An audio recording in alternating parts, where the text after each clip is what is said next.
السلام علیکم۔ Forward public school جماعت نہم کی ای لرننگ کلاس میں خوش آمدید۔ بچوں، ہمارا مضمون ہے اردو اور عنوان ہے سبق نمبر 5 نسو کا خواب۔ ویڈیو کے اس تیسرے حصے میں ہم لوگ اس کی مشق کی جانب بڑھیں گے اور میں ہوں آپ کی ٹیچر رابعہ نواب۔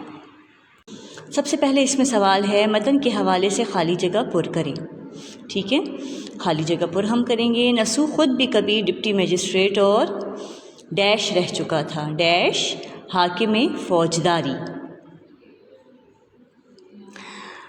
سیکنڈ ہے جو حکم ہے دودھ کا دودھ اور پانی کا پانی، ڈیش میں آئے گا پانی کا پانی۔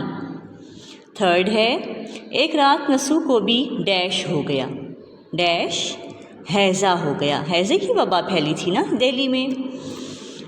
نیکسٹ ہے دوڑ کر قدموں پر ڈیش گر پڑا، یعنی نسو نے جب اپنے والد کو دیکھا تھا تو دوڑ کر ان کے قدموں پر گر پڑا۔ باپ کا نامہ اعمال دیکھا تو تھرا اٹھا، ڈیش میں آئے گا تھرا اٹھا۔ نیکسٹ ہے ابھی میرے ہمسائے میں ایک شخص کی ڈیش ہوئی ہے، ڈیش رہائی، جس کے زن و فرزند اس کے لیے مغفرت کی دعا کرتے تھے۔ نیکسٹ ہے دنیا کی ڈیش باتیں مجھ کو نماز میں یاد آتی تھیں، ڈیش میں آئے گا بھولی بسری باتیں۔ نیکسٹ ہے میاں کی آنکھ کھلی تو اس کی جان میں جان آئی، ہمارے پاس یہاں بلینک میں آئے گا جان میں جان آئی، کس کی جان میں؟ نسو کی بیوی کی، کیونکہ وہ پریشان تھی کہ نسو بیمار تھا اور بیماری کی حالت میں اس کو نیند آ گئی تھی اور وہ سو گیا تھا۔ آگے اس میں اب سوالات ہیں بچوں، جو کہ آپ لوگ انشاءاللہ نوٹس آپ کو مہیا کر دیے گئے ہیں، ان میں دیکھیں گے اور ان کے جوابات اس میں سے یاد کریں گے۔ جی بچوں، یہ سوالات کے جوابات تو آپ کو انشاءاللہ نوٹس میں مل جائیں گے، آپ ان میں سے یاد کریں گے، تیاری کریں گے۔ کویسچن نمبر 10 ہے ہمارے پاس مندرجہ ذیل محاورات اور الفاظ و تراکیب کو اپنے جملوں میں اس طرح استعمال کریں کہ ان کا مطلب واضح ہو جائے۔ ٹھیک ہے، معنی میں آپ کو بتا دیتی ہوں، جملے آپ کے پاس نوٹس میں بھی ہیں اور آپ لوگ خود بھی بنانے کی کوشش کریں انشاءاللہ۔ پہلا ہے کام تمام کرنا۔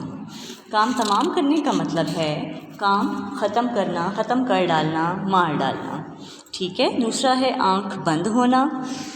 آنکھ بند ہونا کا مطلب ہے مر جانا۔ سکوت کا عالم یعنی خاموشی کا عالم۔ کمر بستہ ہونا، تیار ہونا، ہر وقت تیار رہنا۔ مفارقت جدائی۔ تھرا اٹھنا، کانپ جانا، کانپ اٹھنا۔ دروغ گوئی، جھوٹ بولنا۔ اگلا لفظ ہے ہمارے پاس مردم آزاری، یعنی کہ لوگوں کو تکلیف دینا، تکلیف پہنچانا، انسانوں کو تکلیف پہنچانا۔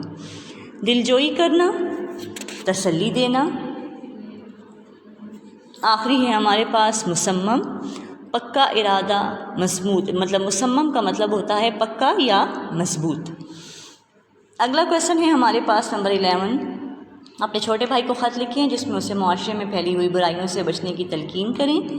بیٹا یہ خط بھی آپ کو انشاءاللہ نوٹس میں مل جائے گا، اس میں سے آپ یاد کر لیں۔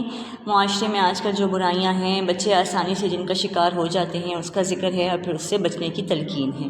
آپ اپنے الفاظ میں بھی لکھنے کی کوشش کر سکتے ہیں۔ اچھا جی، آخری کویسچن ہے ہمارے پاس کہ سیاق و سباق کا حوالہ دے کر مندرجہ ذیل اقتباس کی وضاحت کریں۔ بیٹا آپ کے پاس جب بھی ایسا کویسچن آتا ہے سیاق و سباق کا حوالہ دے کر وضاحت کا، تو آپ جانتے ہیں کہ ہمارے پاس اقتباس کے 3 حصے ہوتے ہیں۔ پہلا حصہ ہوتا ہے حوالہ متن۔ حوالہ متن میں ہم لوگ کیا لکھتے ہیں؟ جی ہاں، سب سے پہلے چیپٹر کا نام، اس کے بعد ہم اس کے مصنف کا نام، یعنی اس کے چیپٹر کا نام کیا ہے؟ نسو کا خواب۔ پھر اس کے مصنف کون ہے؟ مصنف کا نام ہم لکھ کے ہیڈنگ دے کے ساتھ لکھیں گے مولوی نذیر احمد۔ پھر ماخوذ از، تو جس بک میں سے لیا گیا ہے یہ، تو اس کا نام ہم لکھیں گے اور وہ کیا ہے؟ توبۃ النسو۔ ٹھیک ہے، یہ تو ہمارا فرسٹ پورشن ہو گیا، پہلا پورشن حوالہ متن کا۔ پھر سیکنڈ پورشن ہوتا ہے ہمارے پاس سیاق و سباق۔ ٹھیک ہے، سیاق و سباق، جس میں کہ ہمیں جو پیراگراف دیا گیا ہوتا ہے اس سے پہلے کا تھوڑا سا حوالہ دیتے ہیں۔ اب ہمارے پاس یہاں پر کیا ہے؟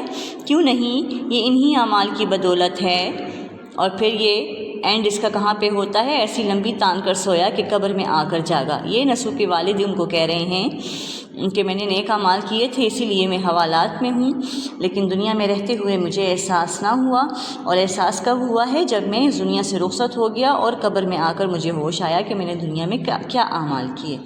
تو سیاق و سباق میں ہم کیا لکھیں گے، ہم تھوڑا سا یہ حوالہ دیں گے کہ دہلی میں ہیضے کی وبا پھوٹی، ٹھیک ہے، جس کی وجہ سے نسو کے گھر والے بھی شکار ہوئے اس کا، اور پھر جب نسو اسی بیماری کے دوران سو گیا تو وہ خواب میں کیا دیکھتا ہے کہ دنیا میں اس کو آخرت کا منظر، مطلب اس دنیا کے بعد رخصت ہو جانے کے بعد کا منظر نظر آتا ہے کہ ایک عدالت ہے اور وہاں پر حاکم بڑا روبدار قسم کا ہے، جس کے آگے کسی کی بولنے کی مجال نہیں، ہر کسی کو اس کے اعمال کے مطابق سزا جزا مل رہی ہے۔ اور اسی ہنگامے میں نسو جو ہے اپنے والد کو بھی دیکھتا ہے، جن کو کہ ان کے اعمال کے مطابق وہاں پر اب حوالات میں رکھا گیا ہے۔ تو نسو اپنے والد سے پوچھتا ہے کہ آپ بھی گنہگار تھے، حالانکہ آپ تو دنیا میں بڑے پرہیزگار انسان تھے، اللہ کے احکامات پر عمل کرتے تھے، نماز روزے کی پابندی کرتے تھے، ٹھیک ہے۔